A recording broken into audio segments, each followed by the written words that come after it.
Creator of all times and seasons, and of all the seasons of our lives, we gather in this place, thankful for the days that have been, even those that have tried our souls, and hopeful for the days that shall be, even those that shall demand of us the best that we have of faith and hope and courage, till we have become one with ourselves and you in all the seasons to come, from the glad renewal of spring to the summer days of gold and green and yellow, and the shining colours of fruition and harvest, to the dark earth and white wisdom days of winter, where all things wait in patience for the change that shall bring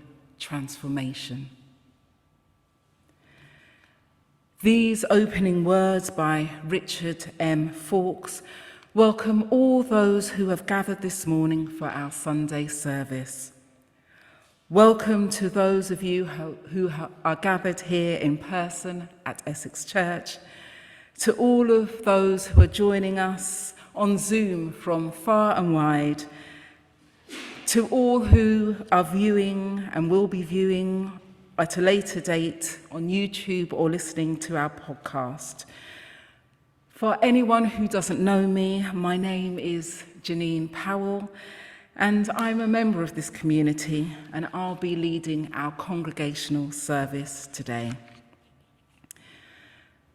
This morning's service is on the theme of life's seasons and milestones.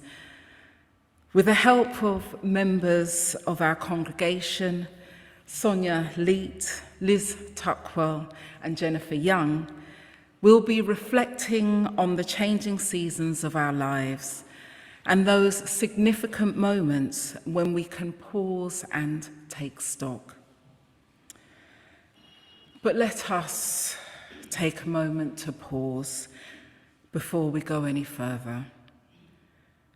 Let us make sure that we've really arrived, that our soul has caught up with our body, that we're grounded and present here and now. Let us remember why we're here together. We make this hour sacred with our presence and intention. We are co-creating this community of the Spirit, making time and space for what really matters in life.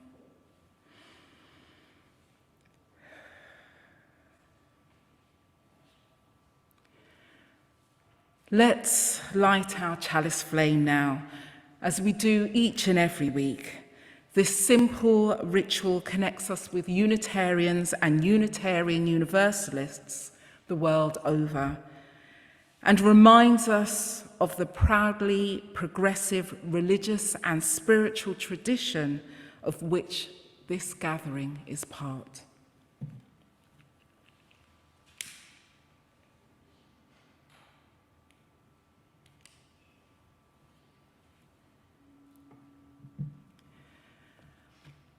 May the flame of this chalice, the symbol of our faith, connect us to all who have come before us, all who are part of our community today, and all who are yet to come into being.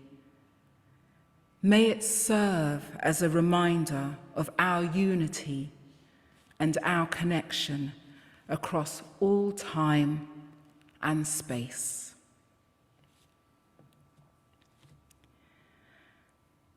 Let's sing together now. Our first hymn is number 43 in the Purple Hymn Book, Gather the Spirit.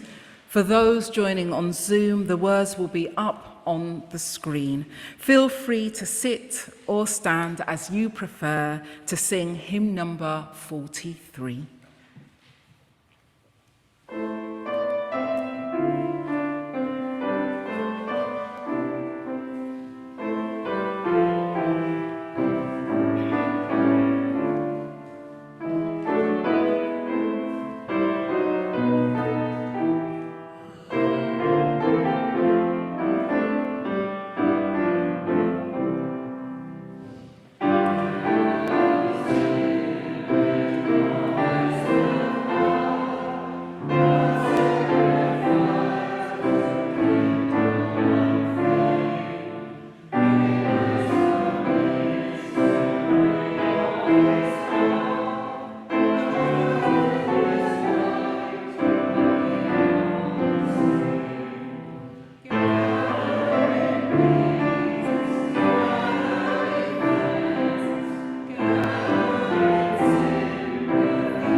please be seated.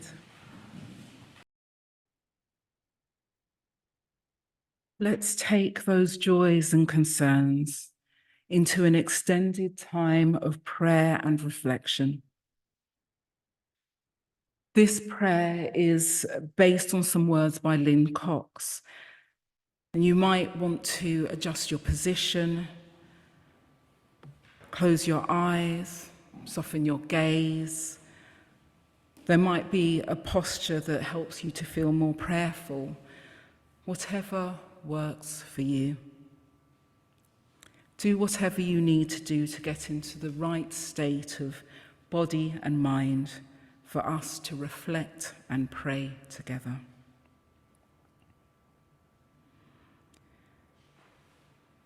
Spirit of life, God of all love, in whom we live and move and have our being, we turn our full attention to you, the light within and without, as we tune into the depths of this life and the greater wisdom to which and through which we are all intimately connected. Be with us now as we allow ourselves to drop into the silence and stillness at the very center of our being.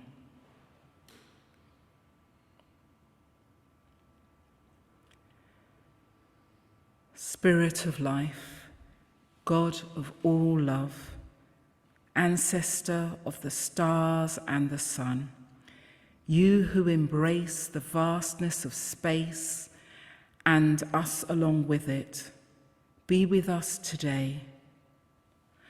Hold us in our daily trials, our worry, our weariness, our grief. Keep us close as we sit with our truth, whatever that may be.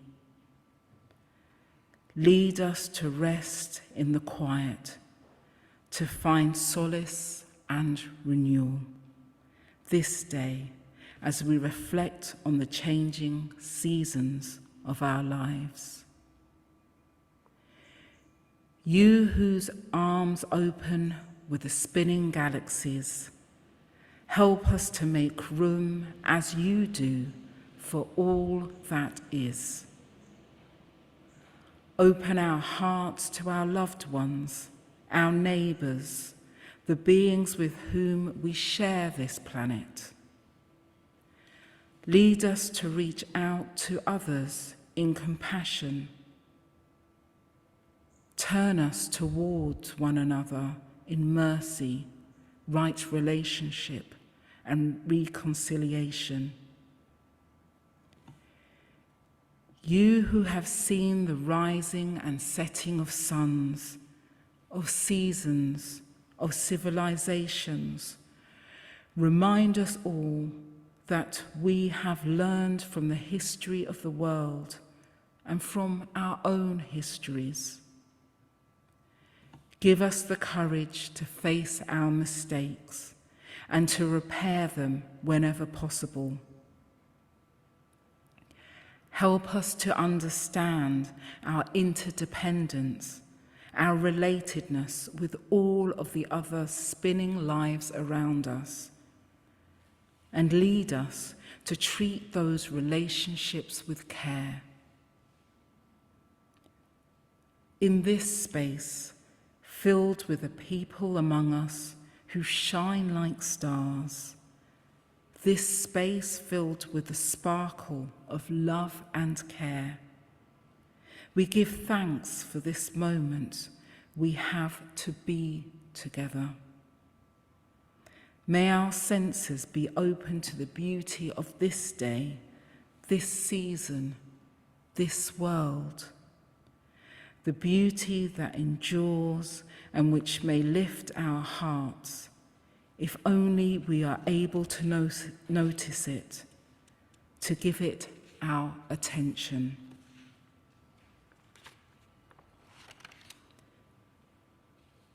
And in a quiet moment now, let us look back over the week just gone to take stock of it all, the many everyday cares and concerns of our own lives, and concentric circles of concern rippling outwards till they enfold the entire world and all those lives which touch our own.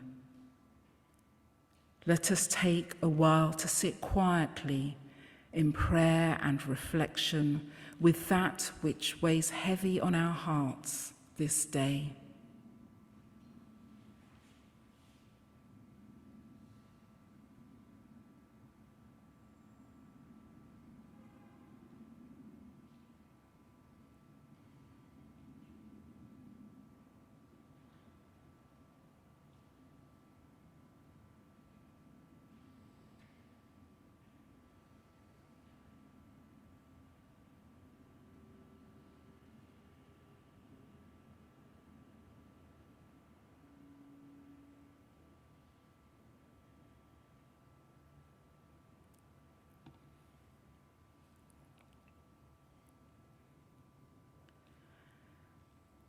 And let us also take a moment to notice all the good that has happened in the past week. Moments of uplift and delight, beauty and pleasure, all those acts of generosity and kindness, the hopes and dreams and possibilities that are bubbling up and reminding us that we're alive. There's lots to be grateful for, so let's take a little while to sit quietly in prayer and reflection and give thanks.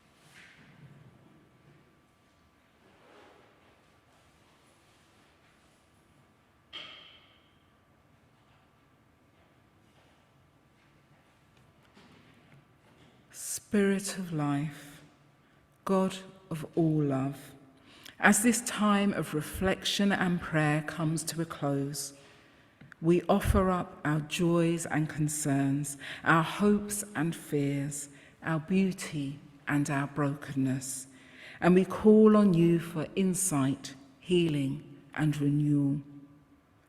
As we look forward now to the coming week, help us to live well each day and be our best selves, using our unique gifts in the service of love, justice, and peace. Amen.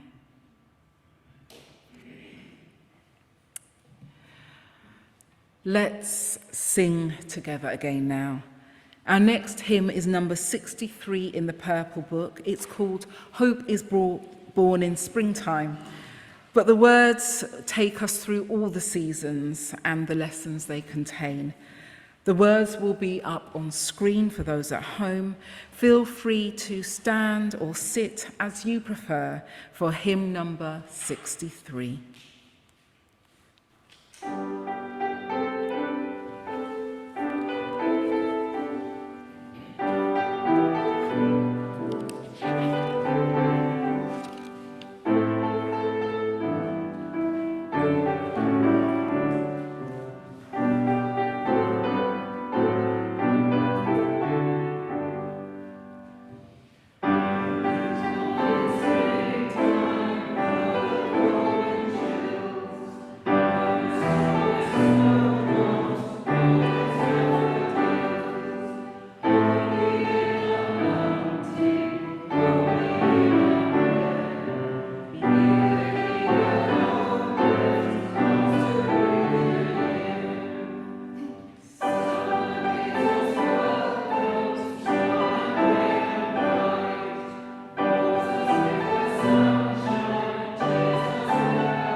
When Jane asked me for a mini reflection, it occurred to me to consider milestones as markers of success in my daily life.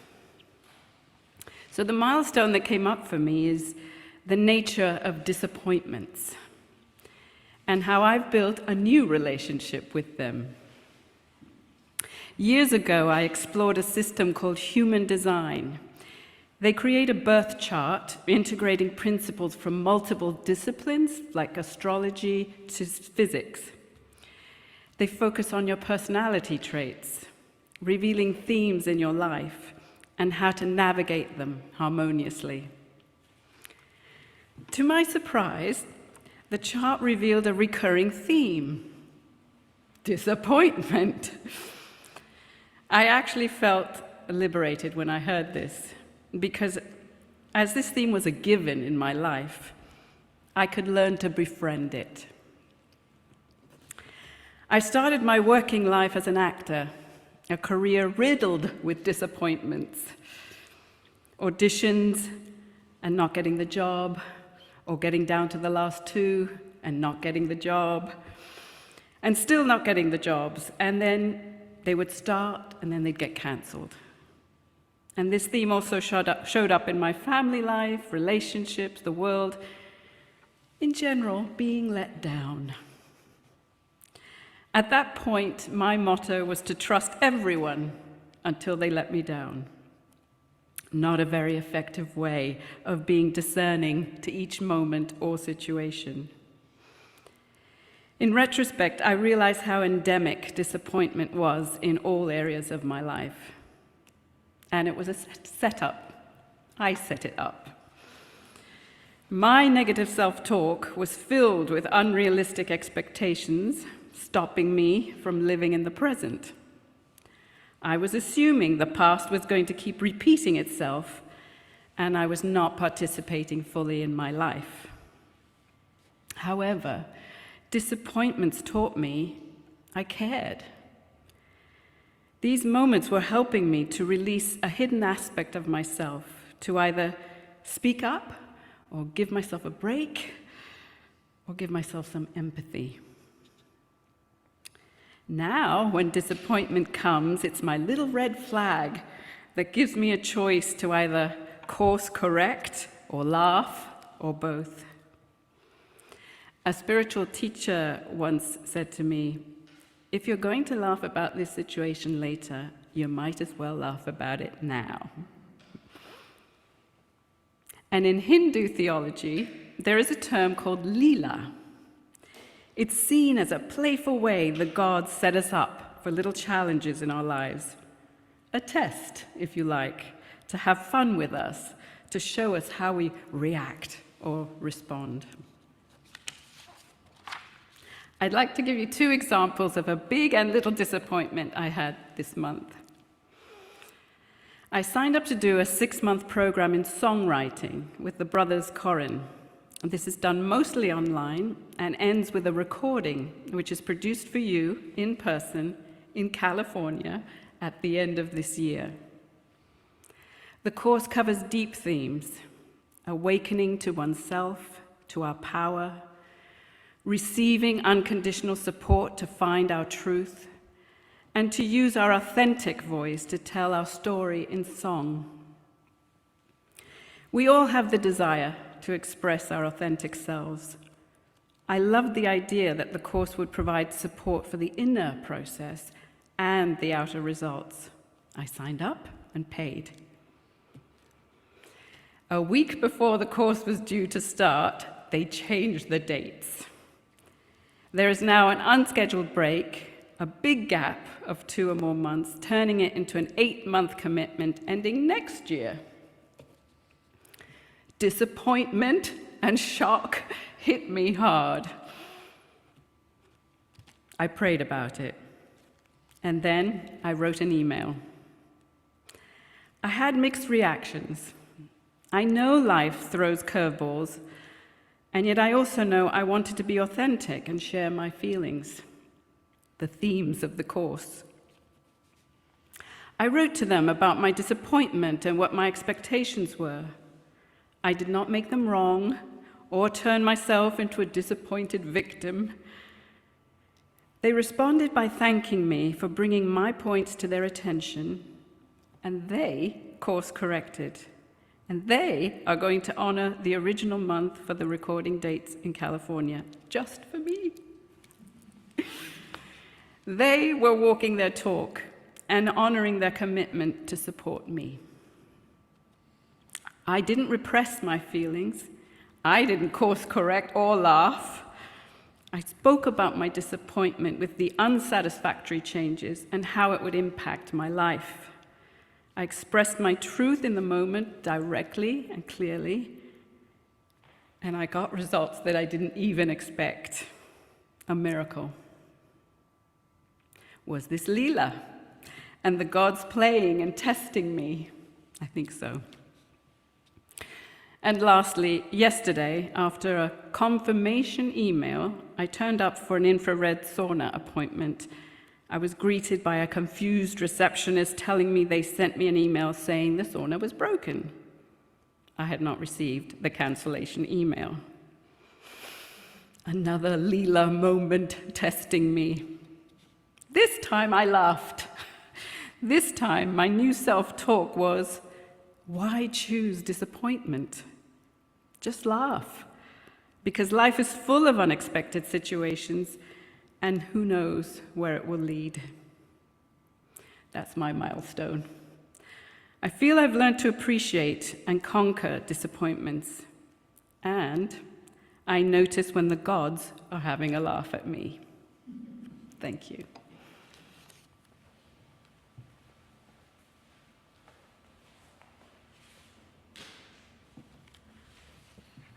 Thank you, Sonya. We're moving into a time of meditation now. In a moment, I'm going to share a short poem by Hermann Hesse, and the words are on the back of your hymn sheet and on the website under sermons, if you want to read the poem again. This will take us into 3 minutes of silence, which will end with the sound of our bell. And then we'll hear some music from Andrew. So let's each do what we need to do to get comfortable for ourselves. Maybe you wish to change your position or put your feet flat on the floor, maybe even put down something that you're holding for the moment. As always, we say that these words are just an offering, and feel free to use this time to meditate in your own way.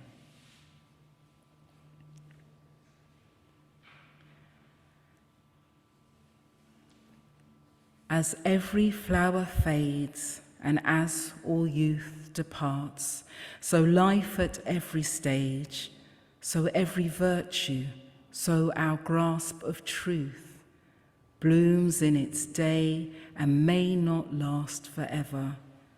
Since life may summon us at every age, be ready, heart, for parting new endeavour. Be ready bravely and without remorse to find new light that old ties cannot give. In all beginnings dwells a magic force for guarding us and helping us to live. Serenely let us move to distant places and let no sentiments of home detain us. The cosmic spirit seeks not to restrain us, but lifts us stage by stage to wider spaces. If we accept a home of our own making, familiar habit makes for indolence. We must prepare for parting and leave-taking, or else remain the slave of permanence. Even the hour of our death may send us spinning on to fresh and newer spaces, and life may summon us to newer races. So be it, heart. bid farewell without end.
My mini reflection is called Leaving Home and Finding My Feet. For me, a real milestone was leaving home. When I left school, I went to technical college for a year and then got a job as a secretary. After 6 months of that, I decided that I did, after all, want to go to university. Because I wanted to go as soon as possible, I didn't go through the clearinghouse for university, but went instead to a polytechnic. I went to Manchester Polytechnic, mainly because I needed to go to one outside of London to get a full grant. In those days, you could get student grants. I already had my A-level results, so I didn't need to attend an interview. No one else in my family had been to university, and it didn't even occur to me to visit the place before accepting the offer. I did live in a hall of residence the first year, which was a halfway house to independence, in my opinion. It was an eye-opener moving to Manchester. For the first time, people would turn around and look at me when they heard me speak. I was the outsider. I also learned that for many people, London wasn't the centre of the universe. Being at Polytechnic introduced me to many different people, new ideas and experiences. I also met my future husband there. After the first year, I chose independent accommodation. My friend and I moved to Whalley Range. Neither of us coming from the Manchester area, we didn't realise it was a red light area. The student accommodation service didn't bother to warn us, and this was the time of the Yorkshire Ripper. I'll never forget getting off the bus after a day at college to walk the short distance to our house and seeing the car headlights passing slowly up and down the street. After a few months of never going out alone after dark, we quickly found student alternative accommodation in a council flat in Hume. Hume was a pretty rough area in Manchester, but it felt safer to us than Whalley Range. Manchester Council had a policy of renting out flats to students, as so few people wanted to live there at that time. Two friends and I lived in a spacious 3-bedroom flat and enjoyed being there, apart from when we got burgled. Oh, and the cockroaches. It was my first experience of having to deal with all the bills and all the chores that come with having your own place. I think it was a useful experience and taught me to be more self-reliant.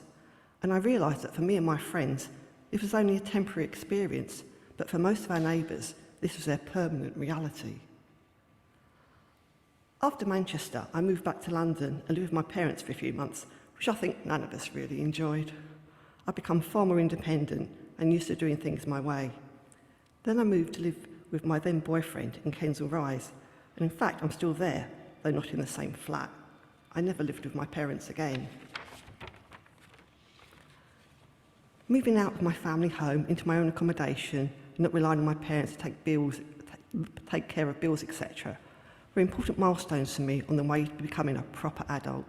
This was a season of my life in which I was finding my feet in the world and having my eyes open to how other people live.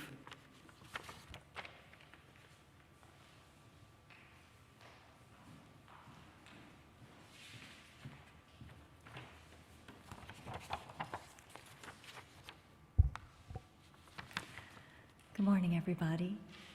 When I was in my 20s, my aunt would once a month attend what she called her Thursday night group. They were a group of women who once a month gathered at the Sagres, which was a Portuguese restaurant in the city where most of them lived and worked. They would have dinner and enjoy each other's company. I loved hearing stories about the women of the Thursday night group, what they were doing. They just seemed so cool and grown up. Occasionally, my aunt, who, like Madonna and Cher, has always gone by just one name, Auntie, would invite me to come along. I felt privy to a special circle, a circle of friends, colleagues, conspirators. It only occurred to me recently that I now have my own Thursday night group. About 4 or 5 years ago, a couple of friends thought it would be cool to get together and read books about issues we felt we should know more about. Like many people at the time, we were looking at the aftermath of Trump being elected and Brexit, and we wanted to know more about the things that were important to us and to learn about things we felt we should know more about. We called ourselves Read Against the Machine, which is a play on Rage Against the Machine, the name of an American rock band from the 90s. There were 5 of us to start, and now there are 8. We range in age from women in our early 30s to me, the old Gen Xer, and we're from 6 different countries. We've read books about feminism, of course, but also the experiences of trans people, women's body issues, the lives of sex workers around the world, rage, sexism, and a variety of systems, including healthcare, and the memoirs of Gloria Steinem. We have learned a lot over the years, and I can say that it has had a profound impact on how I see myself and the world around me. But just as important, we created a community, a history together. Through the pandemic, when no one could focus on reading, we would still show up in our virtual squares, just reading little fragments of articles or things we found interesting. Some even started writing and sharing poetry. We have seen each other through career and relationship changes, the aging and illness of our parents, and even the odd baby, who now attends but does not consistently do the reading. Always it has been a space where we could come as we are, cranky, grieving, elated, discouraged, triumphant, and what a special blessing that is to have in this world. Last Saturday, we gathered to celebrate my 50th birthday. Woohoo! Multiple times I had to stop and just marvel at this amazing group of people that in the course of my already lovely life, I had managed to gather as my friends. I imagine we are in a season of life where this is possible. Like my auntie's group, there will come times in the future where we won't meet anymore, and some of us won't be around. But I want to remember the congeniality and togetherness of my group in this season of togetherness, so I can hold it in my heart for the seasons to come.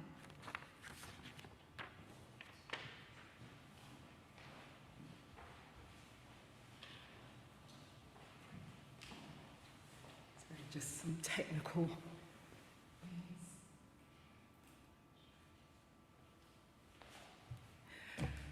Thank you very much, Liz and Jennifer. Time for our last hymn now. It's on your hymn sheet. All of life is filled with wonder. It's a well-known tune, so let's sing up as best we can for this, our final hymn today, and the words will be on the screen. Thank you.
Please be seated. Few announcements now. Thank you very much to Ramona for tech hosting. Thanks to Cherie for co-hosting and welcoming everyone online. Thanks to Sonya, Liz and Jennifer for their reflections, and thanks to Andrew for playing for us today. Thanks to Juliet for doing the coffee. I don't know if she can hear us, she's already gone. And to Liz for greeting.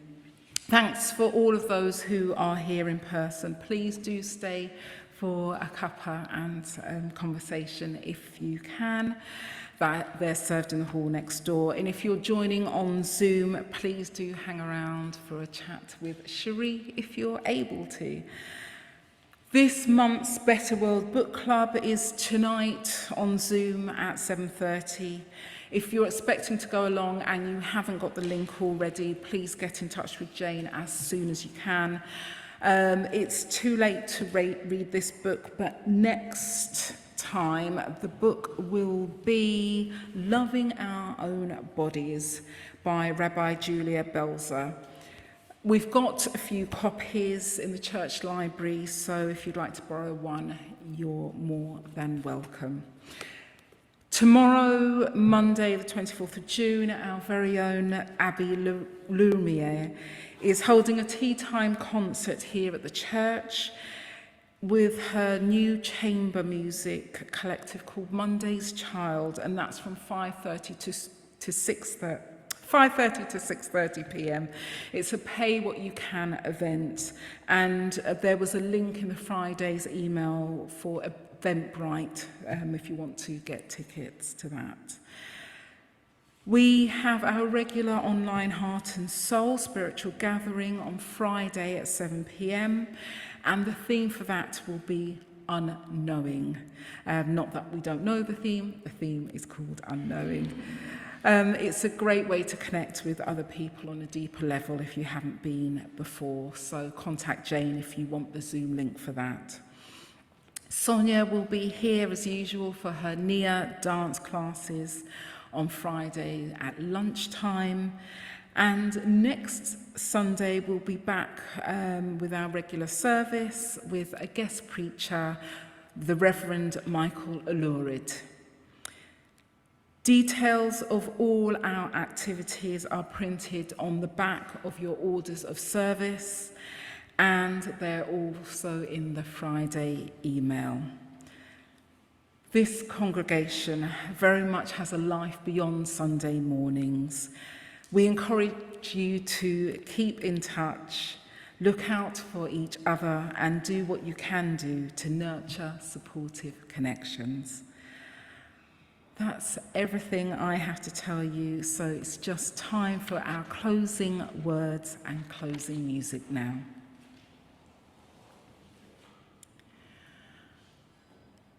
Let our hearts be secure through every human season.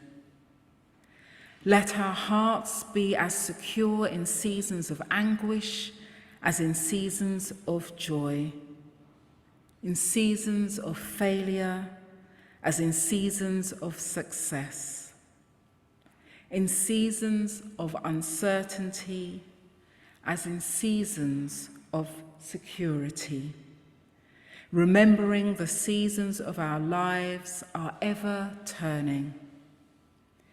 And in the days to come, may we notice and appreciate the gifts of the particular season we find ourselves in, and know that there is still so much to be thankful for.